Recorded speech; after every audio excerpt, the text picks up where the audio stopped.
Sabtu 1 Oktober 2022 menjadi sejarah kelam bagi dunia sepak bola tanah air. Kerusuhan pasca laga Arema FC kontra Persebaya merenggut nyawa 135 orang. Tembakan gas air mata yang menyebabkan kepanikan dan desak-desakan diduga menjadi penyebab utama jatuhnya banyak korban.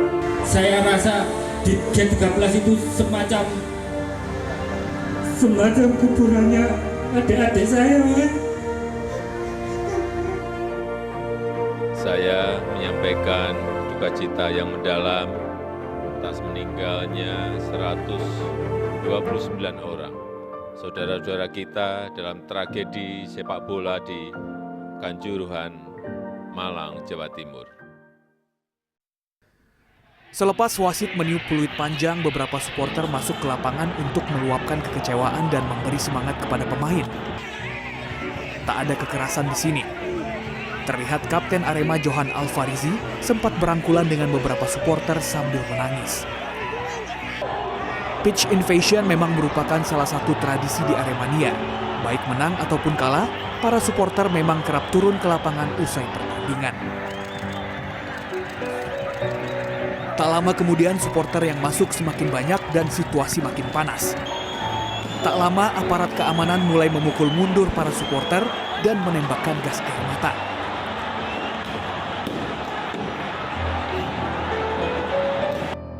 Laga malam itu memang tidak biasa. Penelusuran tim CNN Indonesia menemukan sejumlah kejanggalan. Kejanggalan pertama adalah jumlah pengamanan. Menurut sesepuh salah satu kelompok supporter Aremania, Irawan Sasmito, pengamanan pada malam itu lebih banyak dari biasanya. Menurutnya pengamanan malam itu sama seperti 2018 lalu. Ketika itu kerusuhan juga terjadi dan menyebabkan satu orang supporter tewas. Keamanan memang lebih intens lah. Kendaraan-kendaraan dari BKU, polisi, BKU dari TNI, ya seperti itu. Tapi ini kayaknya lebih banyak. Dari keterangan pers Kapolri Jenderal Listio Sigit Prabowo, panitia meningkatkan pengamanan karena pihak penyelenggara tetap ingin melaksanakan pertandingan pada malam hari. Kemudian Polres melakukan persiapan untuk melakukan pengamanan dengan melaksanakan berbagai macam rakor dan juga menambah jumlah dari yang semula 1.073 personel menjadi 2.034 personel. Lantas untuk apa pengamanan disiapkan sebesar itu? Padahal panitia pelaksana tahu jika supporter Persebaya sudah dilarang hadir. Kejanggalan kedua adalah mengapa pihak Brimob menembak gas air mata ke arah tribun. Padahal supporter yang rusuh ada di lapangan. Dari video amatir yang kami dapat terlihat personel Brimob menembak ke arah tribun berkali-kali.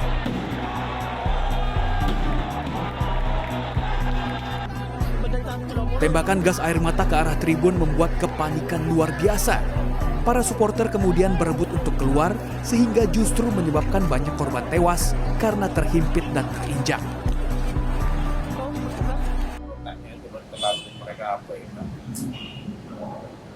Kalau di luar negeri ada contoh banyak.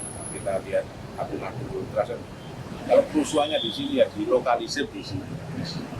Di sini kan mana yang turun, mana yang bermasalah dan mana nggak bermasalah ya semua diajar.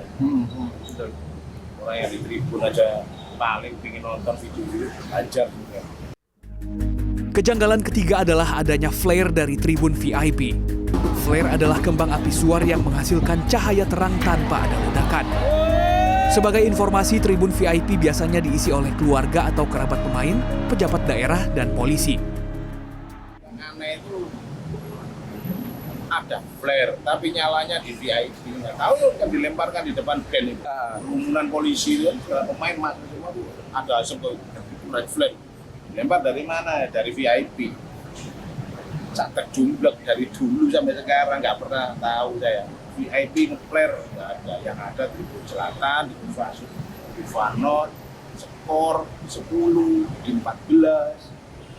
kita belah, jadi tribun-tribun ekonomi itu biasanya nge-flare. Nah itu kan akhirnya bereaksi semua. Tahu apa itu memang kodenya untuk kisruh ya nggak tahu. Memang alam, tapi memang kenyataannya kok aneh di VIP ada flarean gitu. Kami juga mendapat gambar pengamanan sebelum masuk stadion. Bahkan air minum dalam kemasan pun harus dipindah ke plastik agar tidak ada botol di dalam stadion. Sehingga cukup aneh jika ada flare lolos ke dalam stadion justru melalui tribun VIP. Keanehan keempat adalah adanya anggota kepolisian yang menutup pintu 13 saat pertandingan akan usai. Tim CNN Indonesia mewawancarai seorang supporter Aremania yang kebetulan melintas saat pintu akan ditutup. Angga selamat karena sudah keluar sebelum pintu ditutup, namun Angga tak akan lupa pertandingan malam itu yang merenggut nyawa 2 orang temannya. Saya turun itu di pintu, itu ada anak naik, mau masuk, tapi sama polisinya pertama nggak boleh. Nah, terus anaknya nggak tahu ya, mau foto-foto atau gimana, nggak tahu. Terus polisinya bilang gini, silakan kalau mau masuk, tapi habis ini pintu saya kunci. Itu di pintu itu ada berapa orang ya polisinya ya? 2 atau 3 gitu loh. Polisinya ada segitu, juga ada pihak panpel yang pakai rompi juga ada. Kalau ciri-cirinya orangnya pakai topi polisi lah itu. Terus perutnya agak buncit, orangnya agak besar ya besar. Ya itu. Cuma itu saya ingatnya. Kalau raut wajahnya lupa.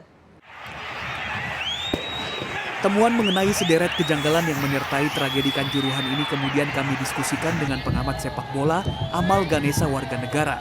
Menurutnya Kanjuruhan adalah buah dari kesalahan prosedur bertahun-tahun.